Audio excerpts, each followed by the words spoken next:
ട്രംപിന്റെ രണ്ടാം വരവാണ് ലോകമാധ്യമങ്ങളുടെ ഇപ്പോഴത്തെ ഏറ്റവും പ്രധാനപ്പെട്ട വാർത്തകളിലൊന്ന്. അമേരിക്കയുടെ സുവർണ കാലഘട്ടം തുടങ്ങിയെന്ന് പ്രഖ്യാപിച്ച് ട്രംപ് എടുത്ത സുപ്രധാന തീരുമാനങ്ങളും ഇപ്പോൾ ചർച്ചയാണ്. അതിൽ അമേരിക്കയിൽ ഇനി ആണും പെണ്ണും മാത്രം മതി, ട്രാൻസ്ജെൻഡറുകൾ വേണ്ട, അനധികൃത കുടിയേറ്റം അവസാനിപ്പിക്കും, പനാമ കനാലിന് മേലുള്ള അധികാരം തിരിച്ചുപിടിക്കും തുടങ്ങി വമ്പൻ തീരുമാനങ്ങളാണ് രണ്ടാം വരവിൽ ട്രംപ് കാണുക.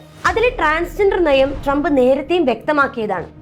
അധികാരമേൽക്കുന്നതിന് മുന്നേ നിയുക്ത പ്രസിഡന്റ് ആയിരുന്നപ്പോൾ തന്നെ ഫീനിക്സിൽ നടന്ന ചടങ്ങിൽ അമേരിക്കയിൽ ട്രാൻസ്ജെൻഡർ ഭ്രാന്ത് അവസാനിപ്പിക്കുമെന്നും സ്ത്രീയും പുരുഷനുമെന്ന രണ്ട് ജെൻഡർ മാത്രം എന്നത് അമേരിക്കൻ ഗവൺമെന്റിന്റെ ഔദ്യോഗിക നയമായിരിക്കുമെന്നും ട്രംപ് പറഞ്ഞിരുന്നു. സൈന്യം, സ്കൂൾ എന്നിവിടങ്ങളിൽ നിന്ന് ട്രാൻസ്ജെൻഡറുകളെ പുറത്താക്കുമെന്നും സ്ത്രീകളുടെ കായിക ഇനങ്ങളിൽ നിന്ന് പുരുഷന്മാരെ പുറത്താക്കുമെന്നും കുട്ടികളുടെ ചേലാകർമ്മം അവസാനിപ്പിക്കാനുള്ള ഉത്തരവിൽ ഒപ്പിടുമെന്നും ട്രംപ് അന്നേ പറഞ്ഞിരുന്നു. ട്രംപിന്റെ ഇത്തരം പ്രസ്താവനകൾ US രാഷ്ട്രീയത്തിൽ വലിയ വിവാദത്തിന് തിരികൊളുത്തിയിരുന്നു. പറഞ്ഞതുപോലെ തന്നെ സത്യപ്രതിജ്ഞയ്ക്ക് പിന്നാലെ അമേരിക്കയിൽ ഇനി രണ്ട് ജെൻഡറുകൾ മാത്രമേ ഉണ്ടാകൂ എന്ന് ട്രംപ് പ്രഖ്യാപിക്കുകയായിരുന്നു.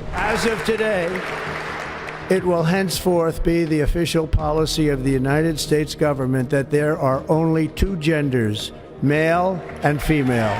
ഇതിന് തുടക്കമായി രാജ്യത്തെ ഫെഡറൽ ഏജൻസികൾക്കുള്ളിൽ ട്രാൻസ്ജെൻഡറുകളെ അനുവദിക്കുന്ന ഇൻക്ലൂഷൻ പ്രോഗ്രാമുകൾക്ക് ട്രംപ് അന്ത്യം കുറിക്കുമെന്ന് ഉദ്യോഗസ്ഥരെ ഉദ്ധരിച്ച് NBC ന്യൂസ് റിപ്പോർട്ട് ചെയ്തിട്ടുണ്ട്. ട്രംപിന്റെ കീഴിൽ അമേരിക്കയുടെ വിശുദ്ധി വീണ്ടെടുക്കുമെന്നതായിരുന്നു അധികൃതരുടെ വിശദീകരണം. പുതിയ ലിംഗനയം സ്ത്രീകളെ ലിംഗപരമായ തീവ്ര പ്രത്യയശാസ്ത്രങ്ങളിൽ നിന്നും സംരക്ഷിക്കുമെന്നും ഫെഡറൽ ഗവൺമെന്റിലെ ജീവശാസ്ത്രപരമായ ആൺ പെൺ വേർതിരിവുകൾ നിലനിർത്തുമെന്നും ഉദ്യോഗസ്ഥർ അന്താരാഷ്ട്ര മാധ്യമങ്ങളോട് പറഞ്ഞിട്ടുണ്ട്.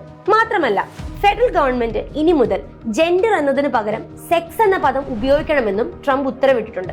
തന്റെ തെരഞ്ഞെടുപ്പ് പ്രചരണങ്ങളിൽ തന്നെ ട്രാൻസ്ജെൻഡേഴ്സ്, മറ്റ് ലിംഗ ന്യൂനപക്ഷങ്ങൾ എന്നിവർ അല്ലാത്തവർക്ക് സംരക്ഷണം നൽകുമെന്നായിരുന്നു ട്രംപ് പറഞ്ഞിരുന്നത്. പ്രചരണ സമയത്ത് കമല ട്രാൻസ്ജെൻഡേഴ്സിനുള്ളതാണ്, പ്രസിഡന്റ് ട്രംപ് നിങ്ങൾക്കുള്ളതാണ് എന്ന പരസ്യവും ട്രംപ് പുറത്തിറക്കിയിരുന്നു. അതുകൊണ്ട് തന്നെ ട്രംപ് അധികാരത്തിൽ തിരിച്ചെത്തുന്നതിന് മുൻപേ മെറ്റ, മെക്ഡൊണാൾഡ്സ്, വാൾമാർട്ട് തുടങ്ങിയ പ്രമുഖ കമ്പനികൾ ലിംഗ ന്യൂനപക്ഷങ്ങൾക്കായുള്ള തങ്ങളുടെ സേവനങ്ങൾ അവസാനിപ്പിക്കുന്നതായി അറിയിച്ചിരുന്നു. പാസ്പോർട്ടുകളും വിസകളും ഉൾപ്പെടെയുള്ള ഔദ്യോഗിക സർക്കാർ രേഖകൾ ലൈംഗികതയെ കൃത്യമായി പ്രതിഫലിപ്പിക്കുന്നു എന്ന് ഉറപ്പാക്കാൻ സ്റ്റേറ്റ് ഡിപ്പാർട്ട്മെന്റിനും ആഭ്യന്തര സുരക്ഷാ വകുപ്പിനും ട്രംപ് കർശന നിർദ്ദേശം നൽകിയിട്ടുണ്ട്. ഉദാഹരണത്തിന്, നികുതിദായകരുടെ ഫണ്ടുകൾ ലിംഗ ന്യൂനപക്ഷങ്ങളുടെ ലിംഗ പരിവർത്തനത്തിനും ആരോഗ്യ സംരക്ഷണത്തിനും ഉപയോഗിക്കുന്നത് ഉടനെ നിർത്തലാക്കും. അതായത് അമേരിക്കയിൽ ആണും പെണ്ണും മാത്രം മതി എന്നത് വെറും പ്രഖ്യാപനമായിരുന്നില്ല, നടപ്പിലാക്കി കാണിച്ചുകൊണ്ടുള്ള പ്രഖ്യാപനമായിരുന്നു. ഈ വിഷയത്തിന്റെ അകവും പുറവും ചികഞ്ഞ് പരിശോധിക്കുന്നവരുണ്ട്. ആരോഗ്യപരമായതും അല്ലാത്തതുമായ ചർച്ചകളും നടക്കുന്നുണ്ട്. ട്രാൻസ്ജെൻഡർ മനുഷ്യർ ജീവിച്ചിരിക്കണോ വേണ്ടയോ എന്നതിൽ പോലും അഭിപ്രായമുള്ളവരുണ്ട്.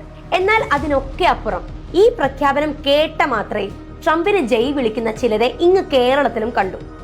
അമേരിക്കയിലെ ഒരു വൻ നഗരം മുഴുവൻ തീയിലമർന്ന് 10,000 പലായനം ചെയ്യേണ്ടി വന്നപ്പോൾ അത് ഗസയുമായി കൂട്ടുകെട്ടി ദൈവത്തിന്റെ പ്രതികാരം എന്ന് പറഞ്ഞ പ്രൊഫൈലുകളും അതിൽപ്പെടും.